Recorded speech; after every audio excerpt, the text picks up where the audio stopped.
Hey guys, Chris Ashley. Welcome back to Passion for the Wild and Wonderful. Today what I want to do is go over a little bit of what I do for accessing my tree stands or ground blinds, or let's say elevated hunting blinds.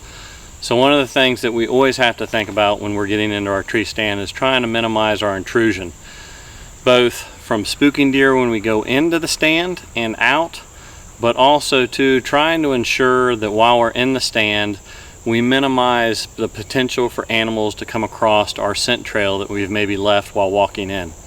So here's a little bit of some of the things that I do. What I like to do is take a yard rake or a leaf blower and identify my path that I want to use to access my tree stand. So, if I back up, the first thing really is when I'm identifying where I'm going to have the stand is thinking about where and how I'm going to access it. So I want to understand generally which way is the wind going to predominantly be during the hunting season, and make sure that when I'm coming in from that direction, my wind is blowing off into a safe location, that I'm not going to worry about busting out deer, both coming, going, or that could be bedded. So with that in mind, that then generally sets my direction to also then quiet, and then also to think about impacting deer while I'm in the stand that could come across my trail. I want to also look at what way can I come in with that wind in my favor and minimize crossing of any, or at least minimizing any trails that I'm crossing that the deer might be using. And I'll be honest, one of the things that I try to do is if I'm going to cross one of the deer trails, I try to make it be as close to my tree stand as possible. So in the event that I do have a good mature buck that's coming through, I have a potential shot opportunity before they ever come across my scent trail. The other thing that I do also to minimize that is I'll spray down my boots, both top and bottom, with some type of scent elimination spray to try to also help minimize that. Now, for me to quiet myself and minimize the potential for busting deer out as I'm coming and going, not from a scent standpoint, just from a sound, is what I mentioned earlier. So I'll come in with a yard rake, identify already previously what that path is that I want to use, and I'll come in and clean that area of any debris, sticks, leaves, anything that can snap, snag, touch, and make noise. So first I'll come through, use let's say a yard rake or a leaf blower, try to blow a pathway that's say 2 or 3 feet wide. And I do that here and around this time right now. So where we are right now is early August.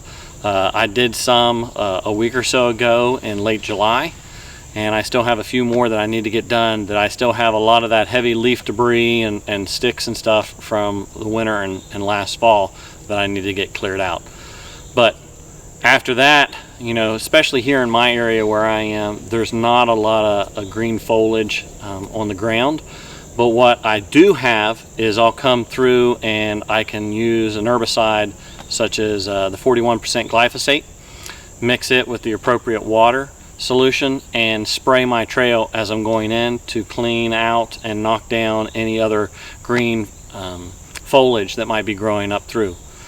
The other thing to note too is I have a tendency in the past to have done it myself, and I get agitated and irritated, is when you're also trimming those trails of any of that kind of clutter that's in it, that's kind of stemmy, try to cut it flush with the ground. Any little stubble that you leave, especially if you're trying to sneak in the dark or out, and the same way, even if you're using a very low light coming in or out, those little stubbles sticking up, and especially when some of the fall leaves start coming down, are not very noticeable. And next thing you know, you'll find yourself tripping and stumbling, which makes more noise. It leads to more frustration. It might lead to rushing, which again leads to more noise.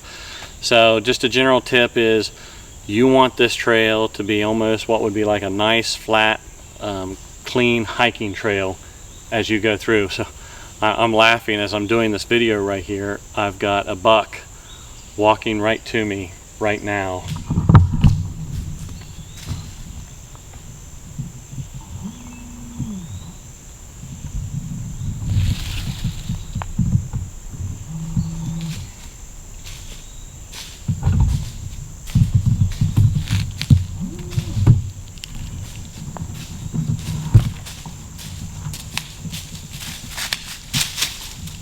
definitely shows you what is a young deer, because that deer is now standing at 10 yards or less.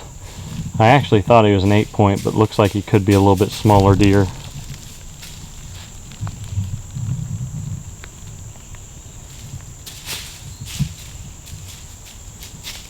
Maybe a 7. And for some reason he is paying no attention to me.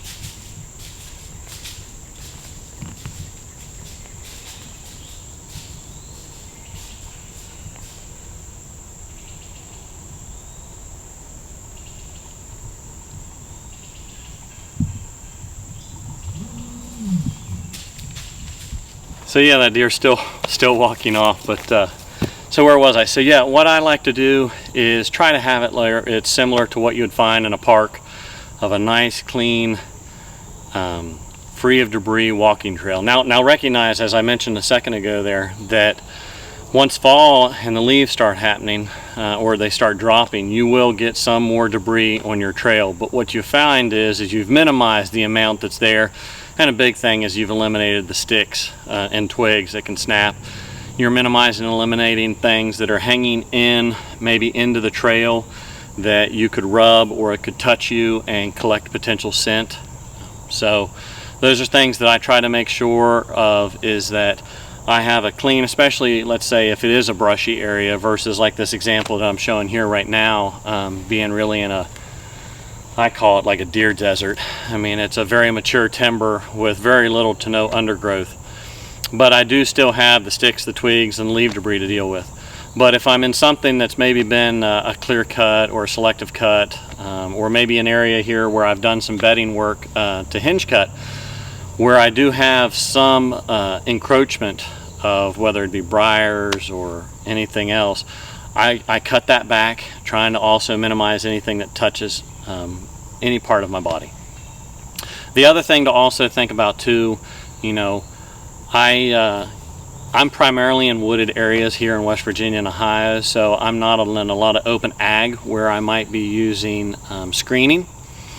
I do use some screening on some food plots though that are kind of close to a road, a back road let's say, to try to hamper some road observations and also give a deer a little bit more security to come out and feed in the plots. But for me, at least here in West Virginia and Ohio, and this example that I'm kind of standing here right now, what I do use though is the terrain.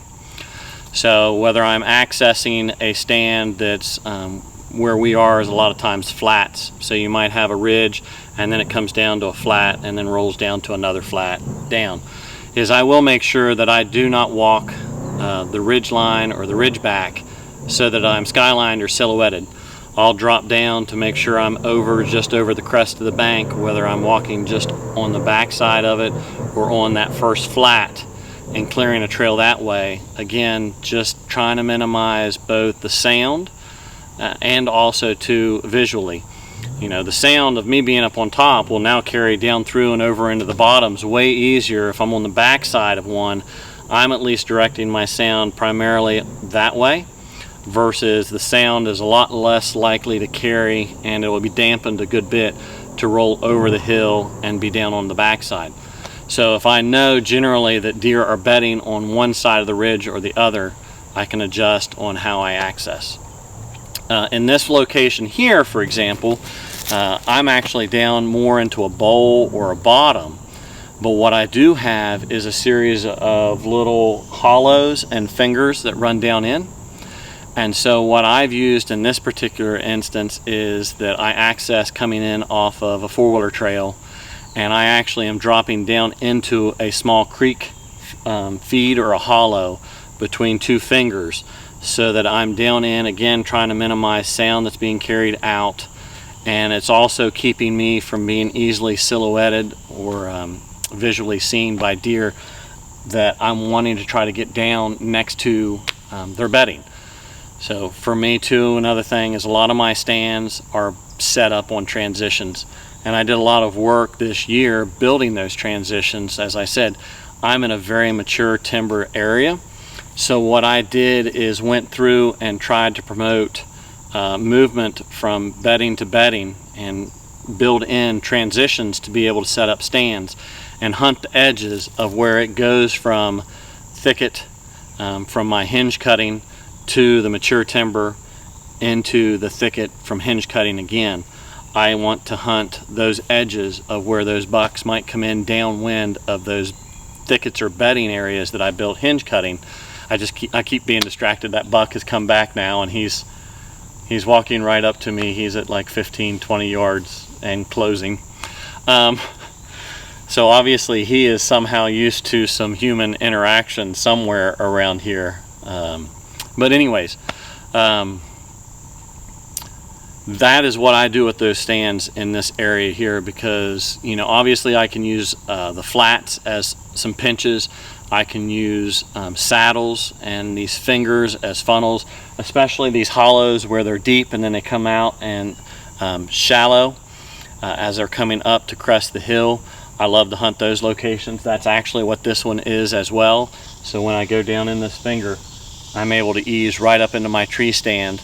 Again, trying to minimize anything of crossing of trails, and also to minimizing being seen, silhouetted, and my sound. So I hope you guys found this helpful. If you did, please like the video. Please hit the subscribe, ring that bell. We'll be bringing you some more content. Again, my name's Chris Ashley, and this is Passion for the Wild and Wonderful.